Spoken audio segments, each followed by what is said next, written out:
King James Version. Chapter 4. When Mordecai perceived all that was done, Mordecai rent his clothes, and put on sackcloth with ashes, and went out into the midst of the city, and cried with a loud and bitter cry. And he came even before the king's gate, for none might enter into the king's gate clothed with sackcloth. And in every province whithersoever the king's commandment and his decree came, there was great mourning among the Jews, and fasting, and weeping, and wailing, and many lay in sackcloth and ashes. So Esther's maids and her chamberlains came and told it her. Then was the queen exceedingly grieved, and she sent raiment to clothe Mordecai, and to take away his sackcloth from him, but he received it not. Then Esther called for Hattash, one of the king's chamberlains, whom he had appointed to attend upon her, and gave him a commandment to Mordecai, to know what it was, and why it was. So Hattash went forth to Mordecai unto the street of the city, which was before the king's gate. And Mordecai told him of all that had happened unto him, and of the sum of money that Haman had promised to pay to the king's treasuries for the Jews, to destroy them. Also he gave him the copy of the writing of the decree that was given at Shushan to destroy them, to shew it unto Esther, and declare it unto her, and to charge her that she should go in unto the king, to make supplication unto him, and to make request before him for her people. And Hattash came and told Esther the words of Mordecai.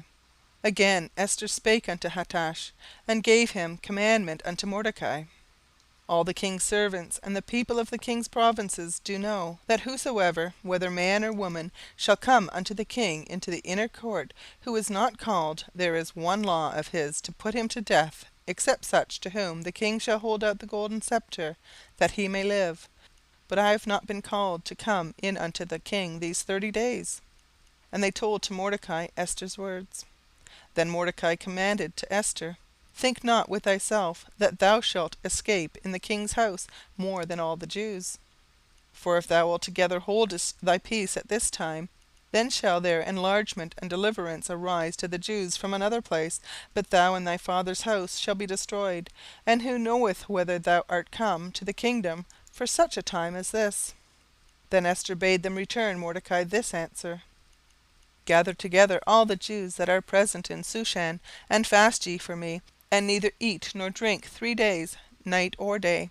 I also and my maidens will fast likewise, and so will I go in unto the king, which is not according to the law, and if I perish, I perish. So Mordecai went his way, and did according to all that Esther had commanded him. End of chapter 4. Chapter 5. Now it came to pass on the 3rd day that Esther put on her royal apparel, and stood in the inner court of the king's house, over against the king's house, and the king sat upon his royal throne in the royal house, over against the gate of the house. And it was so, when the king saw Esther the queen standing in the court, that she obtained favour in his sight, and the king held out to Esther the golden sceptre that was in his hand. So Esther drew near, and touched the top of the sceptre. Then said the king unto her, What wilt thou, Queen Esther? And what is thy request? It shall be even given thee to half of the kingdom. And Esther answered, If it seem good unto the king, let the king and Haman come this day unto a banquet that I have prepared for him. Then the king said, Cause Haman to make haste, that he may do as Esther hath said. So the king and Haman came to the banquet that Esther had prepared. And the king said unto Esther at the banquet of wine, What is thy petition? And it shall be granted thee. And what is thy request? Even to the half of the kingdom it shall be performed. Then answered Esther, and said, My petition and my request is, if I have found favour in the sight of the king, and if it please the king to grant my petition and to perform my request, let the king and Haman come to the banquet that I shall prepare for them, and I will do tomorrow as the king hath said. Then went Haman forth that day joyful with a glad heart. But when Haman saw Mordecai in the king's gate, that he stood not up nor moved for him, he was full of indignation against Mordecai. Nevertheless Haman refrained himself, and when he came home, he sent and called for his friends, and Zeresh his wife. And Haman told them of the glory of his riches, and the multitude of his children, and all the things wherein the king had promoted him, and how he had advanced him above the princes and servants of the king. Haman said moreover, Yea, Esther the queen did let no man come in with the king unto the banquet that she had prepared but myself, and tomorrow I am invited unto her also with the king. Yet all this availeth me nothing, so long as I see Mordecai the Jew sitting at the king's gate. Then said Zeresh his wife and all his friends unto him, Let a gallows be made of 50 cubits high, and tomorrow speak thou unto the king, that Mordecai may be hanged thereon. Then go thou merrily with the king unto the banquet. And the thing pleased Haman, and he caused the gallows to be made. End of chapter 5. Chapter 6. On that night the king could not sleep, and he commanded to bring the book of records of the Chronicles, and they were read before the king. And it was found written that Mordecai had told of Bigthana and Teresh, 2 of the king's chamberlains, the keepers of the door, who sought to lay hand on the king Ahasuerus. And the king said, What honour and dignity hath been done to Mordecai for this? Then said the king's servants that ministered unto him, There is nothing done for him. And the king said, Who is in the court? Now Haman was come into the outward court of the king's house to speak unto the king to hang Mordecai on the gallows that he had prepared for him. And the king's servant said unto him, Behold, Haman standeth in the court.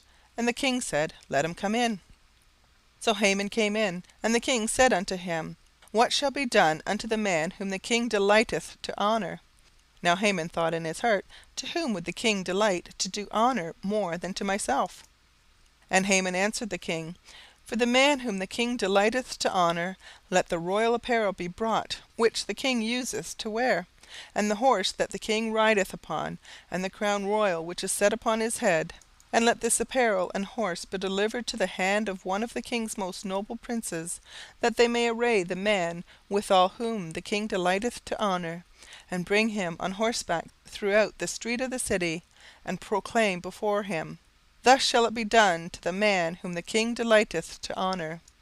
Then the king said to Haman, Make haste, and take the apparel and the horse, as thou hast said, and do even so to Mordecai the Jew, that sitteth at the king's gate. Let nothing fail of all that thou hast spoken. Then took Haman the apparel and the horse, and arrayed Mordecai, and brought him on horseback throughout the street of the city, and proclaimed before him, Thus shall it be done unto the man whom the king delighteth to honour. And Mordecai came again to the king's gate. But Haman hasted to his house mourning, and having his head covered. And Haman told Zeresh his wife and all his friends everything that had befallen him. Then they said his wise men and Zeresh his wife unto him, If Mordecai be of the seed of the Jews, before whom thou hast begun to fall, thou shalt not prevail against him, but shalt surely fall before him. And while they were yet talking with him, came the king's chamberlains, and hasted to bring Haman unto the banquet that Esther had prepared. End of chapter 6.